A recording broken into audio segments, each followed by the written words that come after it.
All right. Again, good afternoon, everyone, and thank you all for joining today. My name is William Moore with the Office of Juvenile Justice and Delinquency Prevention's National Training and Technical Assistance Center. And thank you for joining us for today's webinar, new grantee webinar for recipients of the OJJDP Fiscal Year 2019, Addressing the Needs of Incarcerated Parents and Their Minor Children Grant Program. Before we begin, I wanted to take a couple of minutes to discuss a few features of the Adobe Connect webinar platform and provide a few announcements to keep in mind. Please note that today's webinar is being recorded. The webinar recording will be provided as a viewable Adobe Connect URL link through Kathy Mitchell. For those wishing to download a copy of the PowerPoint slides and other important documents, you may do so by locating the handouts pod directly above the chat area. Here, you will also find an FAQ for webinar participants that will likely address any technical related questions. Click on the name of the file and then click the download button.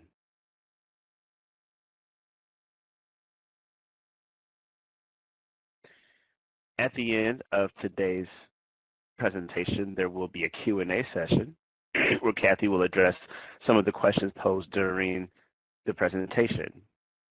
During the presentation, please type your questions in the chat box as they arise.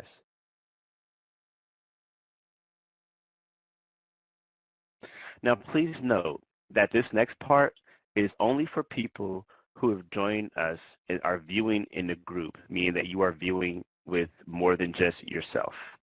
For those of you who are participating in today's webinar as a group, please take a minute to help us count. Go to the chat window and type in the total number of additional people in the room with you today.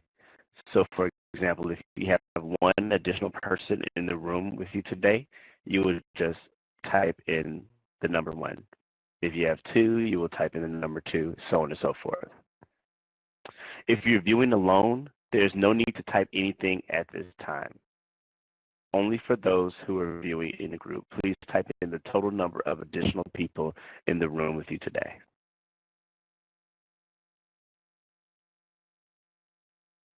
I will now turn it over to our moderator and presenter, Kathy Mitchell, for today's webinar.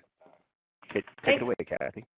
Thanks, William. Hi, everyone. Thanks for joining us for the webinar today. Today's webinar will go over the Second Chance Act addressing the needs of incarcerated parents and their minor children. We call it COIP for short. COIP refers to children of incarcerated parents. So you may hear me refer to the program as COIP throughout the presentation. So during the webinar, we'll go over the goals and objectives of the program and discuss some of the administrative and the fiscal management aspects of the award. Specific topics can be shown on your screen here.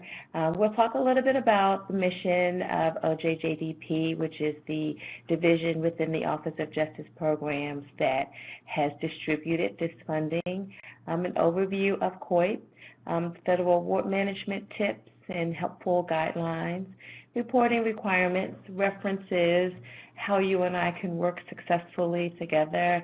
We'll talk a little bit about the TA that's a component of this program. And lastly, we'll finish today's webinar with your questions. So the mission of the Office of Juvenile Justice and Delinquency Prevention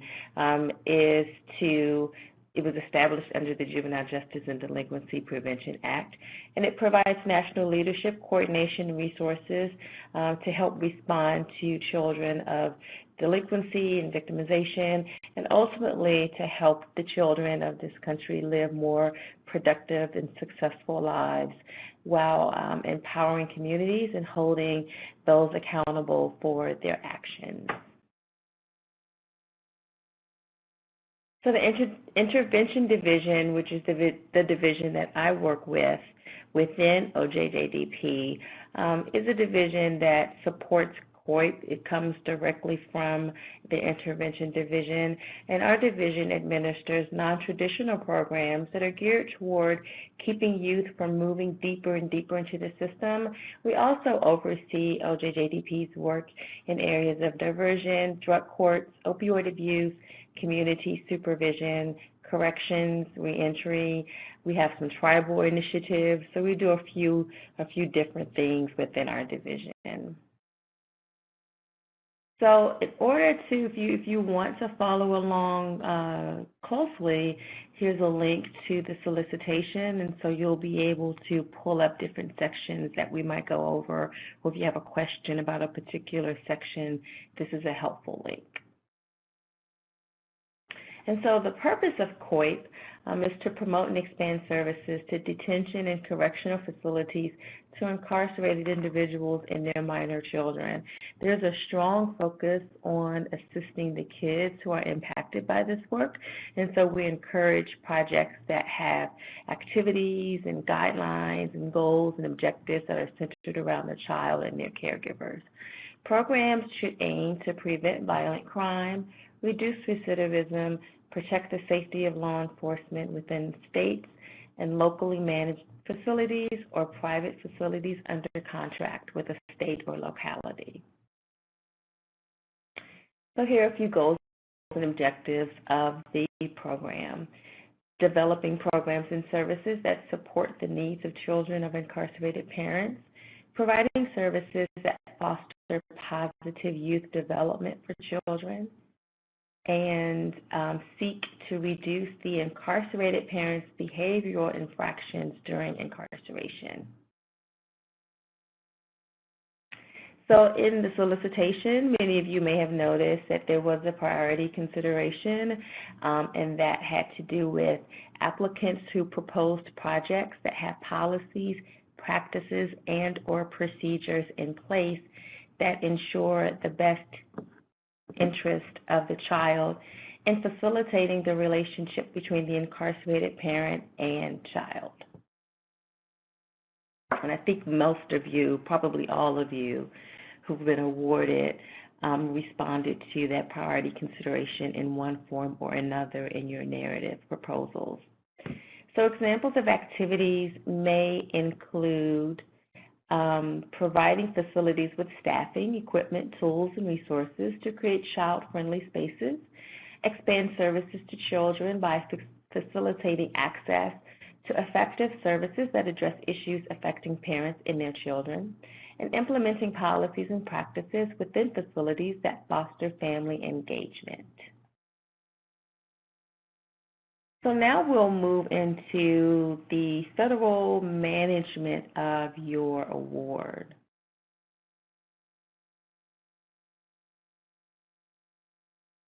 So each of you have received an award package, and you probably at this point have already accepted the award by signing the documents and returning them to OJP. So the award package is something that you want to pay close attention to, especially if you are employed by the lead agency, the actual organization that was awarded the funding.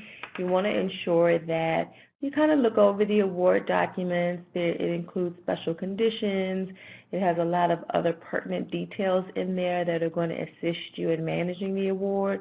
There's probably information or a basic letter from my office in there, and so we always want to make sure that grantees take a look at those award documents. If you haven't accepted the award, there's a link on the screen where you can find instructions on how to do that.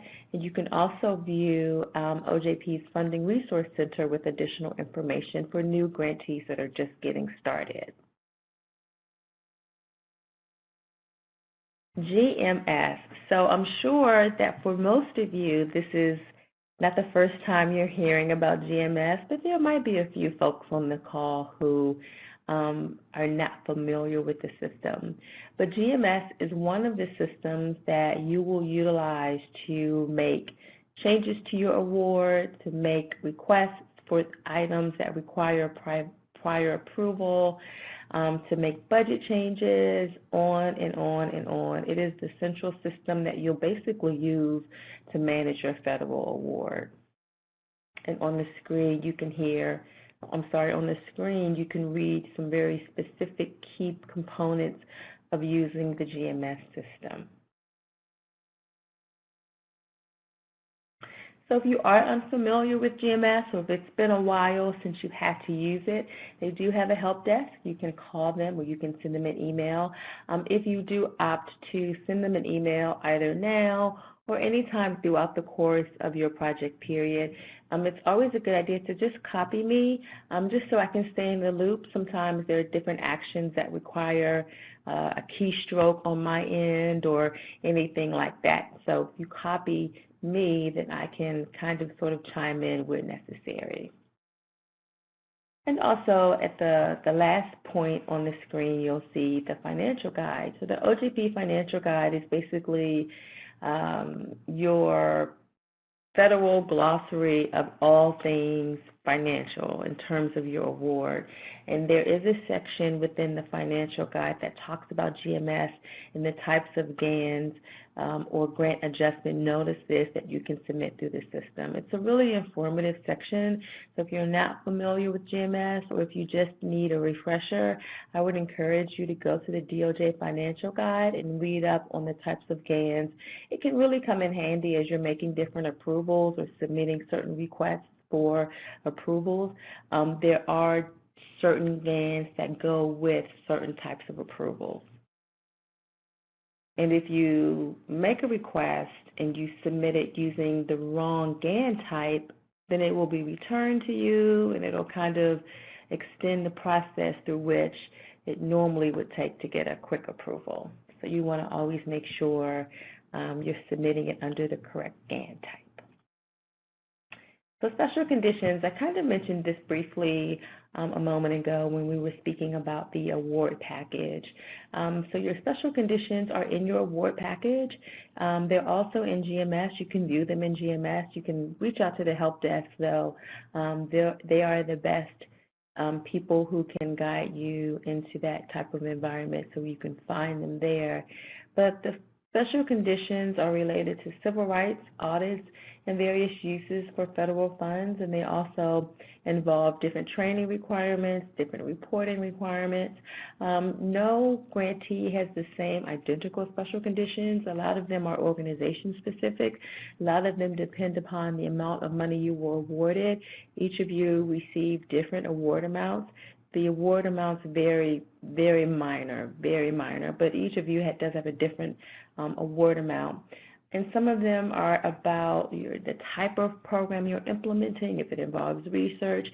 So no two grantees will have the same special conditions, and each grantee probably has about 20 to 30 special conditions, and some of them are active, some of them can be removed, some of them just stay on the award throughout the duration, some are withholdings, and so it's very, very important that once you sign the award documents and you're ready to begin working, that you take a moment and look at those special conditions. So all conditions must be met before you close out the award. And so sometimes you may say, oh, well, I'll get to that later. I just got awarded. I have other things that I need to do. I'll just kind of put that to the back burner. Sometimes we can forget, and when we're ready to close out the award, we can't.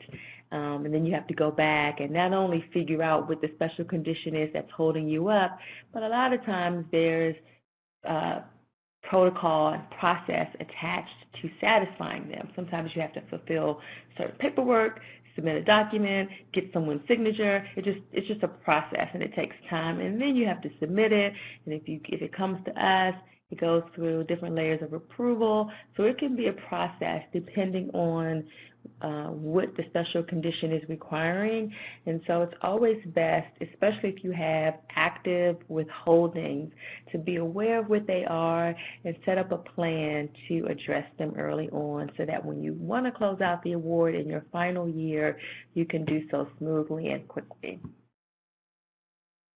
I've had grantees who were held up and they wanted to close it out and they couldn't, and it's because of a special condition that they had on their award for a couple of years that they never responded to, and it could be quite frustrating. So you want to make sure that you're aware of all of the special conditions that pertain to your grant award.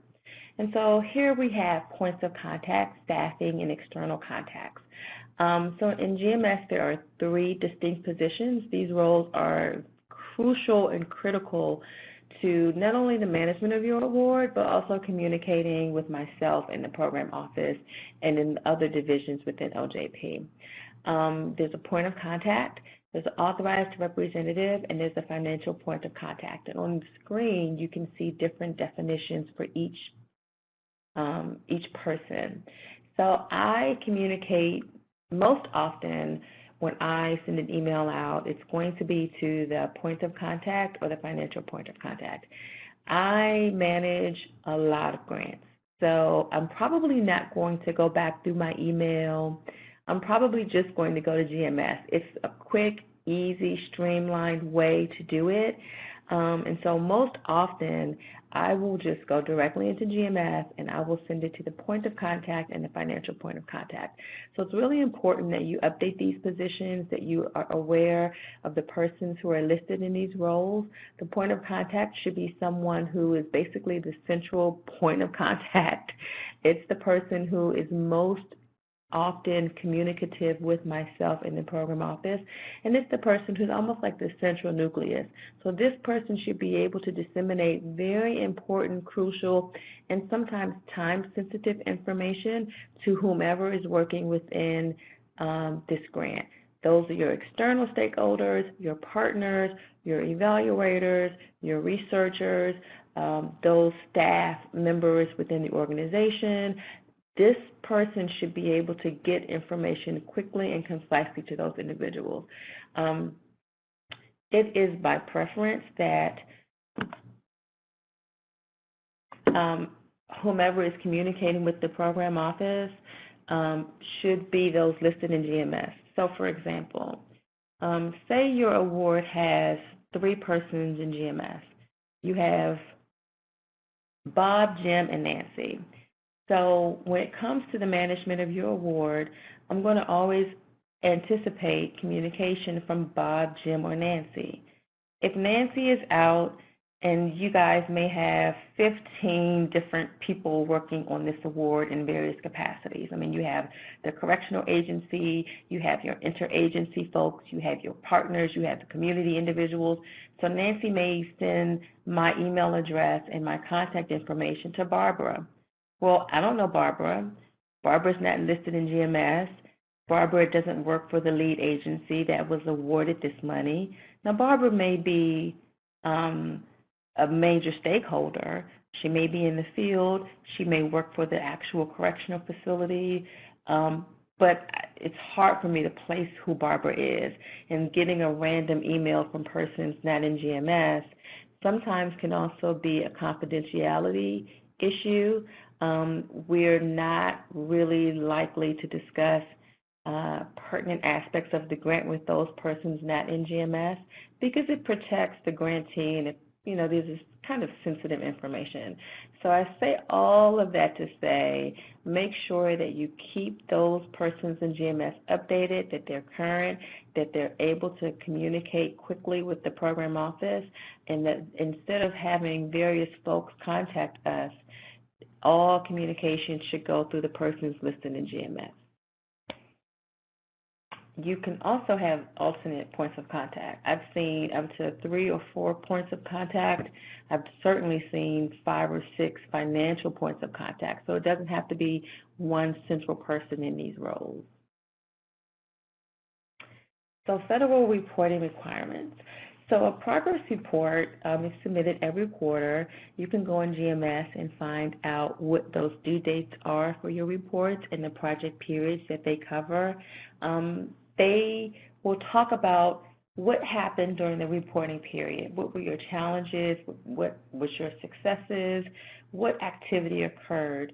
And then if you had any successful things happening, if you held an event, or if you successfully completed one of your goals, you can talk about that. You can attach documents and deliverables and products to your progress report. You really want to sing the praises, if you will, of the work that you're doing under this award.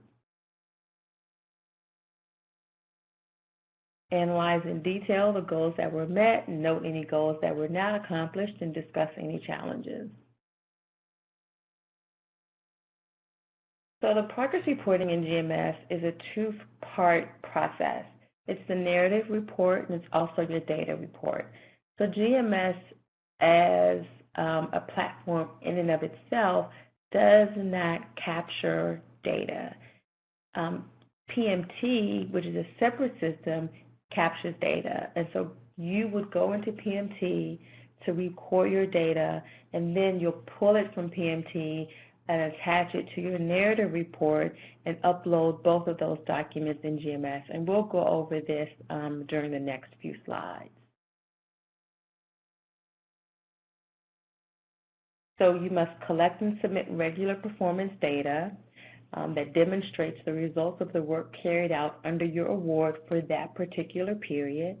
And this is called the PMT report, the Performance Measures report. I forgot what PMT stands for. We always call it PMT. And so PMT is a separate system apart from our office. They are a contracted service, and we pay them to collect data for our grantees. So performance data is really valuable to the work that we do as a funding agency of the Department of Justice. It helps us meet our obligations and keeps Congress informed of the money that they have appropriated. It helps us advocate for your programs and services. Then it helps all of us assess the programs and services and identify areas that need improvement. So it's really, really crucial that you stay on top of your numbers and that you submit your data regularly. And of course, the performance measures table, the items that you will be reporting on can be found in Appendix A of the solicitation at the bottom. So there are 4 steps. Number 1, you want to collect your performance indicators, which can be found in Appendix A.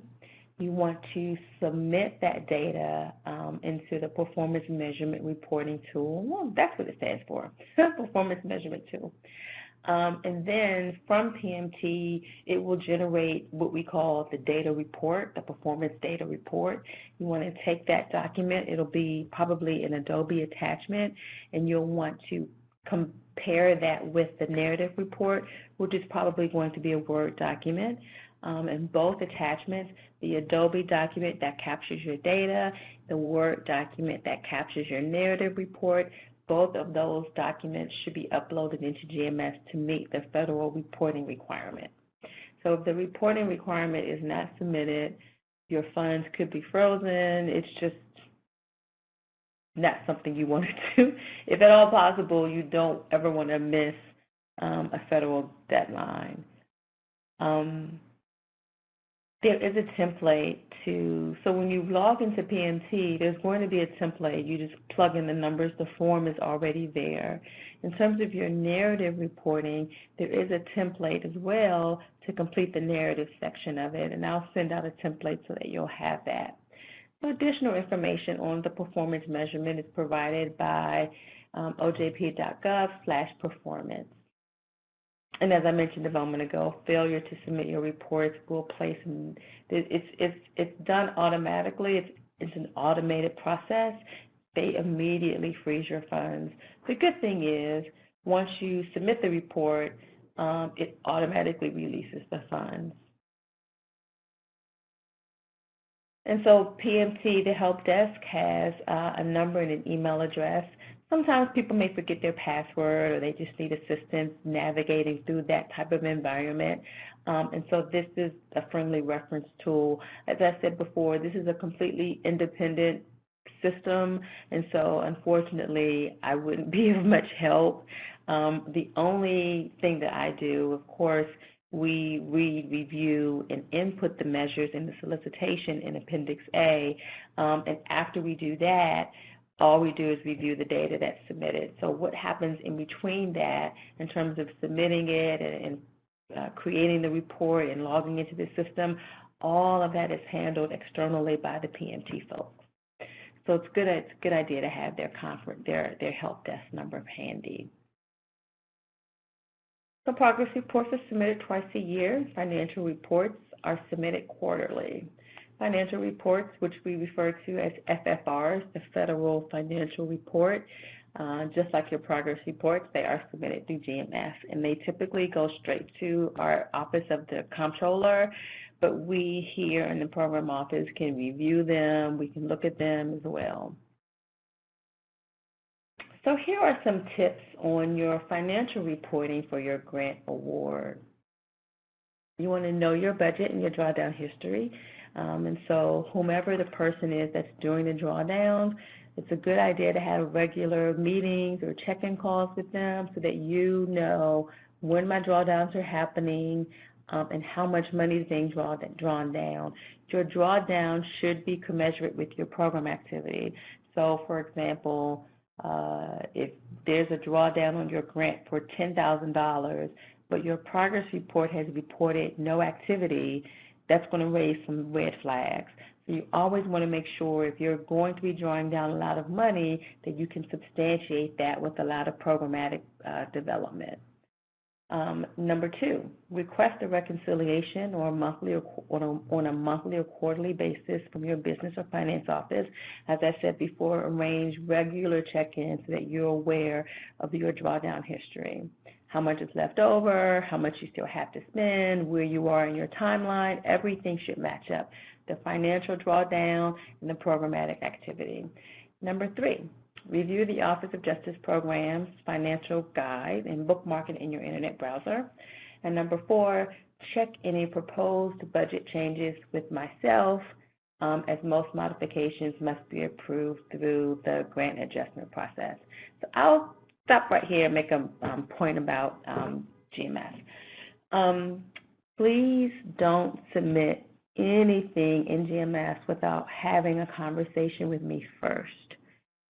Sometimes it's not necessary to submit anything in GMS. Sometimes you could just email me directly.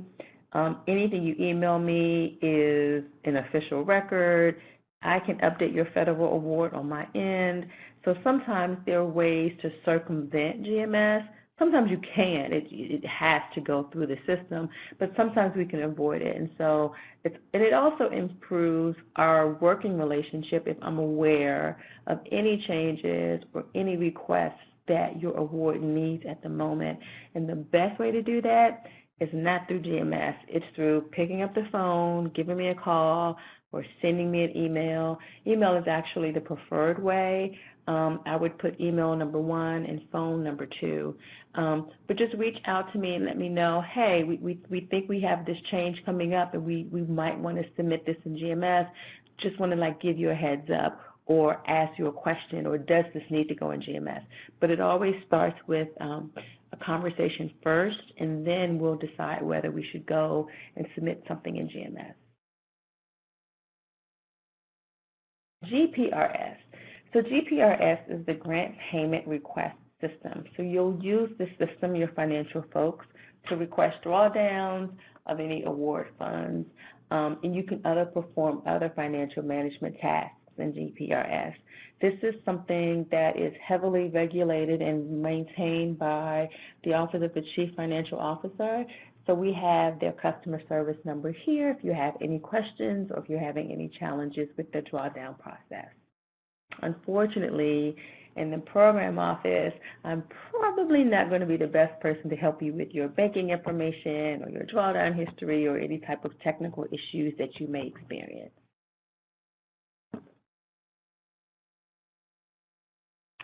And so right now, I think probably all of you are in the process to varying degrees of getting a budget cleared. So you were given a conditional clearance in order to make the award, but you don't have access to your funds until you get a final, complete clearance. And so to varying degrees, some of you, we've already been communicating back and forth. Some of you are in the process of making budget changes. Some of you have already emailed me those changes. And in some cases, some of you have already responded to let you know that the budget looks great and I've submitted it forward for a final review. And so at one point or another, all of you are kind of waiting for this final budget clearance that will come out of the Office of the Chief Financial Officer. So to be very frank with you, they are one division and they handle awards for all of OJP. So you're talking about thousands of awards. And so they don't just have to clear budgets for COIP, they have to clear budgets for several grant programs in many different divisions within OJP. And so sometimes you may get a budget cleared in 2 weeks. Sometimes you may get a budget cleared in 2 months. I mean, they have a backlog, but they work late nights. Sometimes they work weekends. Sometimes they pull staff from other divisions, and they definitely get the job done. At this point, we just ask for your patience.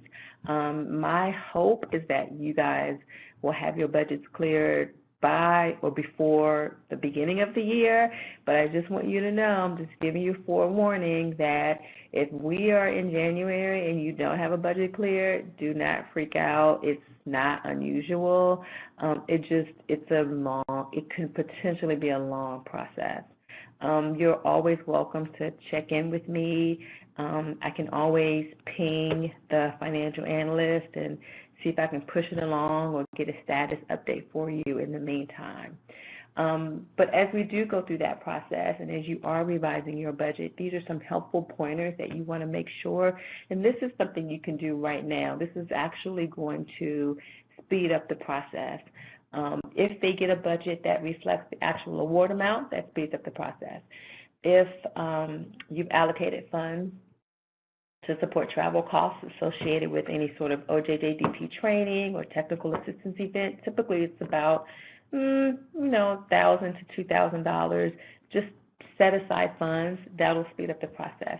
If you can look at your budget and look at your contracts that are in your budget, do they adhere to the consultant rate? That'll speed up the process.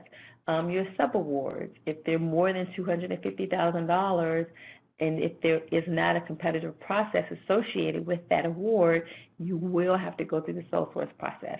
So these are just some helpful pointers that you can do right now so that when they get the budget, all of this is already reflected and they don't have to do the back and forth.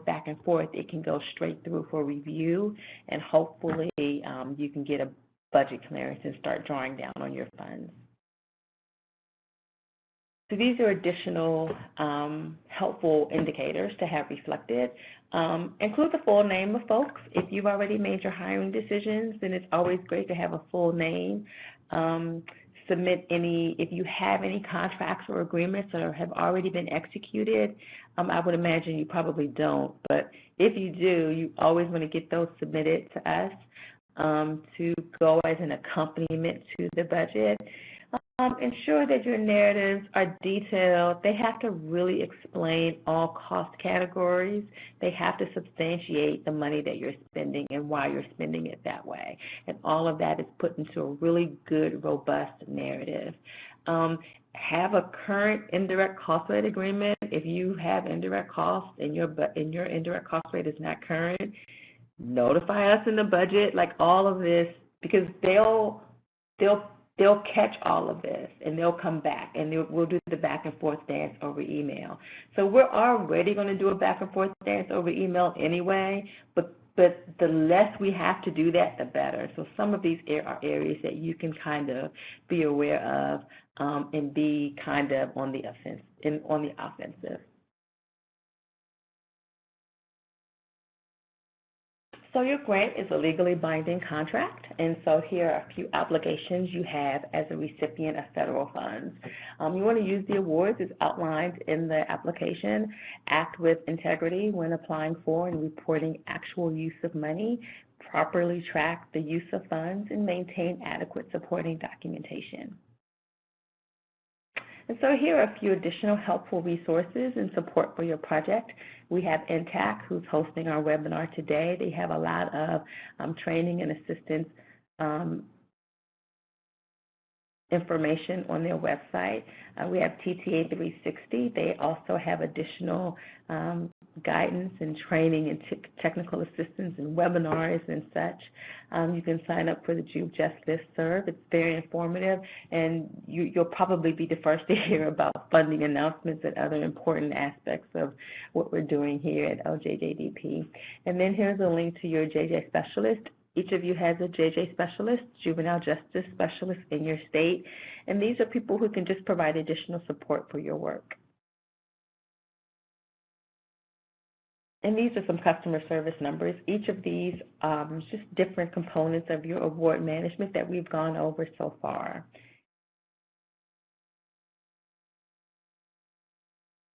And so working with me, your program manager.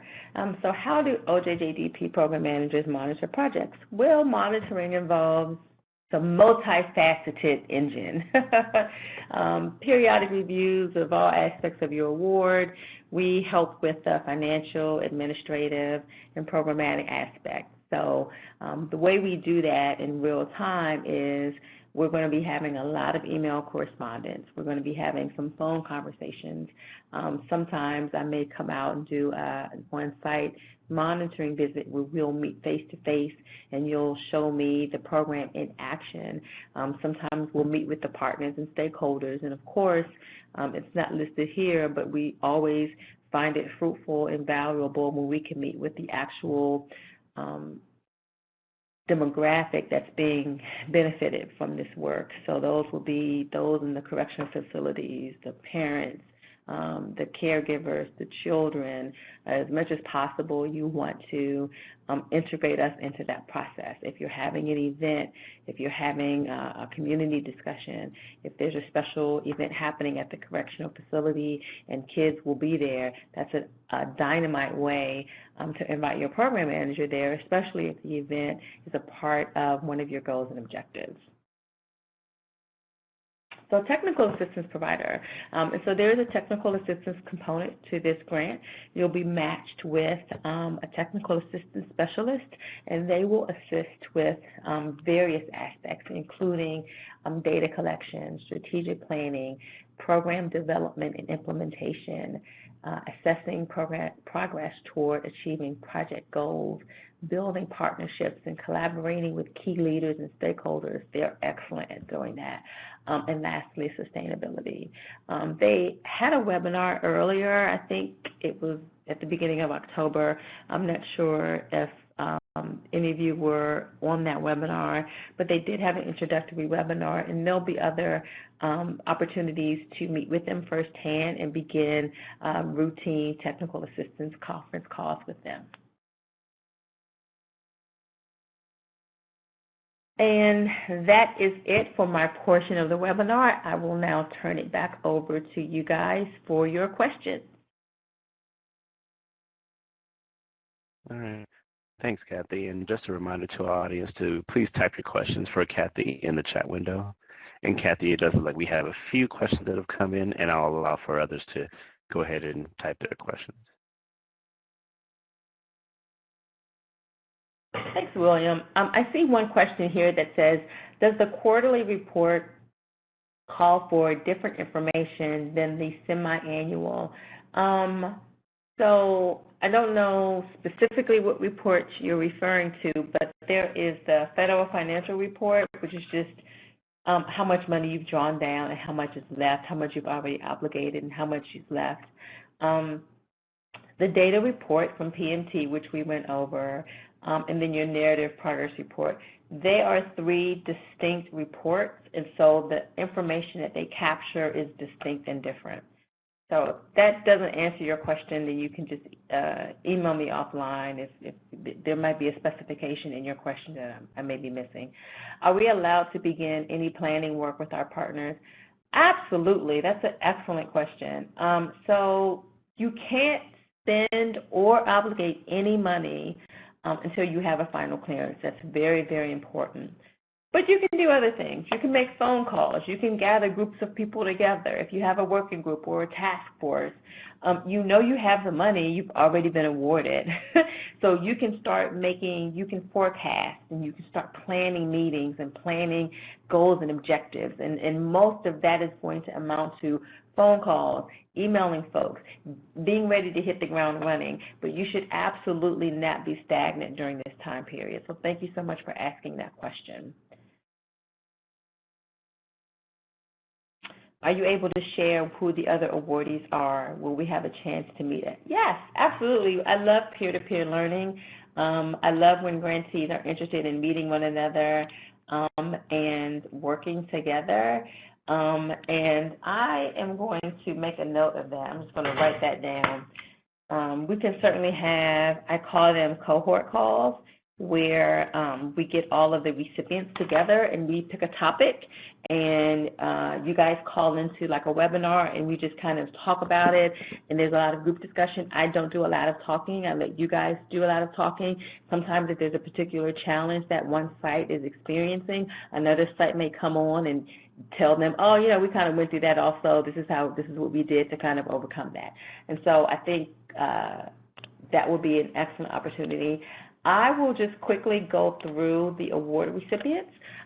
So they are Columbia County in New York State, Connecticut, Franklin County in Ohio, Massachusetts Department of Corrections, Montana Department of Corrections, Rutherford County, and Vanderburgh County.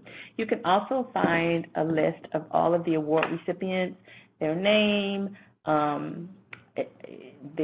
description of their projects, is on the OJJDP funding resource page. Will an updated award letter be sent after the final budget approval is given? No. So once you get a final clearance, I will notify you by email, just to let you know that you've gotten a final clearance. But there's not an updated award letter. Is there a plan for a transition of TA? Will there be a time period when it is not available? That's an excellent question. There should never be a time when TA is not available. So there should be a smooth transition. So I can't give a best answer. I just have to give you my best guess. And the reason for that is for this TA component, it's not managed out of OJJDP. It's managed out of BJA, Bureau of Justice Assistance. The transition is happening now. It's happening now. The new TA provider knows who you guys are. They'll be reaching out to you soon. I think we have a meeting with them this week. So it will be, I want you to expect and anticipate a very smooth transition so that TA is always available. And as such, during the webinar, we mentioned other areas where you can get TA as well. There's TA 360, and then NTTAC will have a lot of support. And myself, we give TA as well. So there'll always, always, always be TA available to you as a. Are there any other?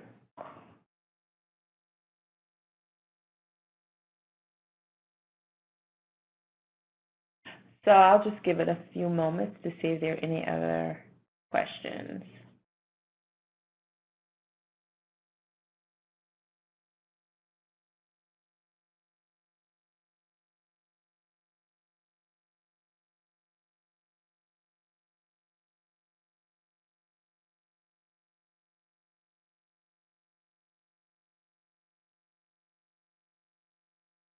So here's someone is asking for my contact information. All of the award recipients should have my contact information. I reached out to each of you by email. If you don't have my email information, I would recommend you contact the lead applicant. That will probably be the point of contact in GMS. but every point of contact in GMS has my contact information. So I would ask you to route that question through them.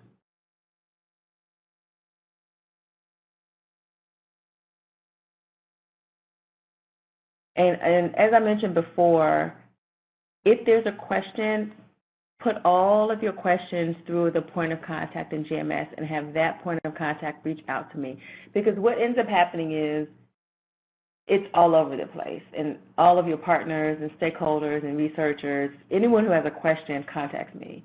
So it's easier if all of the questions are funneled through the point of contact in GMS, and that person will reach out to me.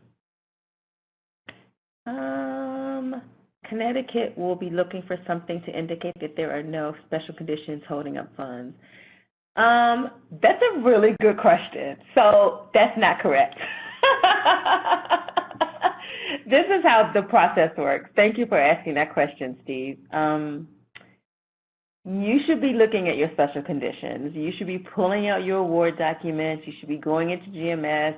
If you don't know how to find them, call the GMS Help Desk or call OCFO's Help Desk. I mean, you can email me as well. I don't know how to, yeah, you can email me as well. You can certainly email me. You can always email me and say, Kathy, can we set up a meeting to go through my special conditions? I'll be more than happy to do that. But that's ultimately going to be your responsibility to know what the special conditions are, which ones you need to be more responsive to, which ones are withholdings. That's definitely, so you won't get an email message or a letter from our office about that. What typically happens is grantees aren't aware of a special condition, and it ends up holding up some aspect of their project, and they call me, and we just have to be on the defense, and we have to just figure it out. That's usually what ends up happening. We manage so many grants that we just don't have time to monitor special conditions, so grantees should monitor their special conditions. And if there's something that's an active withholding, do a plan of action. These are special conditions I want to be aware of by March, or by year 2, I want to make sure I've responded to all of them. And then, you may be a grantee that doesn't have any withholdings. That's rare, but you may not, and because every special condition is different for every grantee. So my advice starting out is to be familiar with what they are, and if any of them need a response from you, just do a plan of action. You can certainly reach out to me after you've done that, and we can go through which ones you would like to address really quickly. Yes, absolutely. So I mentioned earlier in the webinar that I will send out, the question is, where can we get a copy of the report template? So for the narrative portion, for the data portion, the template is already going to be built into the PMT system.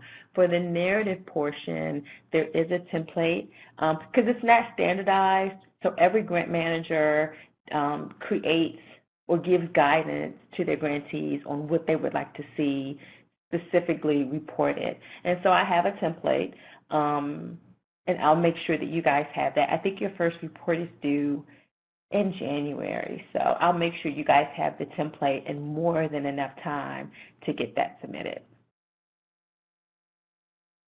I'll email it out, and I'll email it to, just to circle back on what I said earlier during the presentation, I would say 99% of the time, I'm always going to email the point of contact, and sometimes I'll copy the financial point of contact, but I'm always going to send communications such as the progress report template. That's going to be sent to the point of contact. So the point of contact, I'm just going to repeat what I mentioned earlier, should be someone who's extremely communicative, and whatever information is sent out, they can get it to all of the points of contact that are involved in your grant that need to be aware of these things.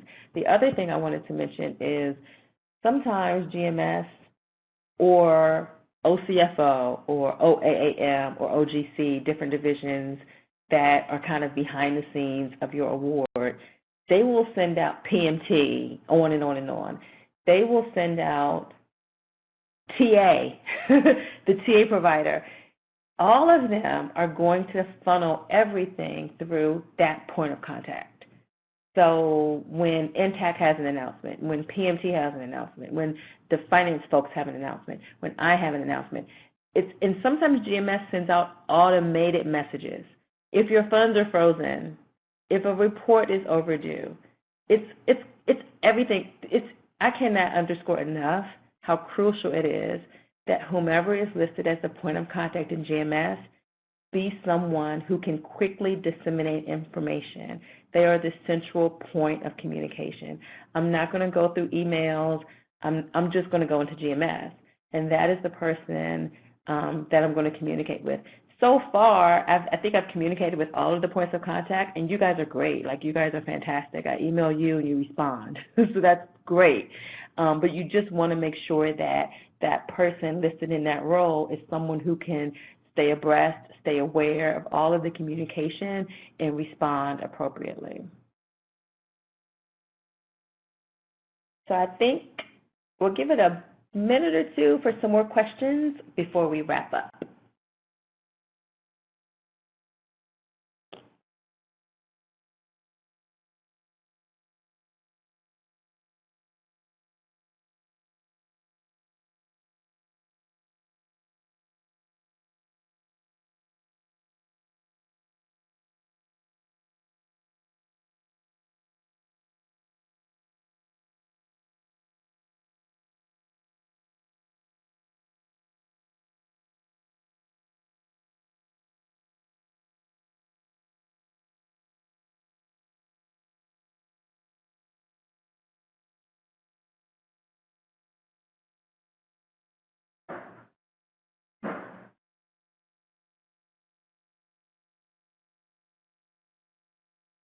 So I don't think we have any more questions at this point, but I wanted to thank you guys so much for joining us today. I know you all have very busy schedules, and so I certainly appreciate your interest in being here. I hope the webinar was helpful. As William mentioned, NTTAC is recording this webinar, and so once I get a link to that recording, I'll send it out to you guys. And so if there was anyone from your project team that wasn't able to be here today, they can always go back and look at the transcript or listen to the webinar recording. Have a wonderful holiday season, and you can always email me or call me if you have any questions afterwards. And now I'll turn it back over to William and Alyssa. Great. Thank you very much, Kathy, and thank you for the great presentation and helpful information. And before everyone leaves, I just have a few brief reminders. You may contact NTTAC through the website displayed on this slide. You can also stay up to date on the latest information that we have to offer by signing up for our TTA listserv. And also, don't forget to check us out on Facebook at OJJDP TTA. Be mindful that all the links on this slide are currently active, so you can click on them if you like. You may also contact OJJDP via the help desk by following the contact information on this slide. Also, don't forget to sign up, as Kathy mentioned earlier, for the OJJDP JUJUST listserv. The listserv is located on the link on this slide as well. Do you have a training or technical assistance need? Well, if so, please visit OJJDP's TTA 360 platform to submit a request for help. And thank you all again for joining us today. Have a great afternoon. Goodbye.